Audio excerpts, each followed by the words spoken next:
ராஜலட்சுமி வீட்டில் மதியம் என்ன சாப்பிடு பார்த்தலாம் வாங்க வீடியோக்குள்ளே போயிட்டு. சூடான சாதம், இன்னைக்கு மண்சட்டி கருவாட்டு குழம்பு செம்ம டக்கராக இருக்குங்க.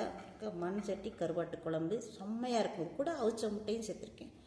எண்ணெயெல்லாம் பாருங்கள் அப்படியே தக்க தக்க தக்கன்னு அப்படியே கருவாடு மாதிரியே தங்க மாதிரியே மிதக்குது பாருங்கள்.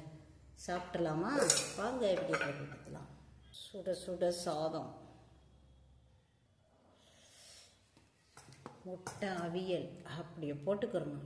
இப்படிக்கா போட்டு அப்படியே அந்த மீன் குழம்பு அந்த கருவாட்டு குழம்போடு நம்ம சேர்த்து சாப்பிடும்போது செம்ம டக்கராக இருக்குங்க. பாருங்க அப்படியே தங்க மாதிரி மின்னுதுங்க. சுட சுட ஆவி பறக்க பறக்க இருக்குது. அப்படியே சுட இருக்கு. சுட சுட ஆவி பறக்க.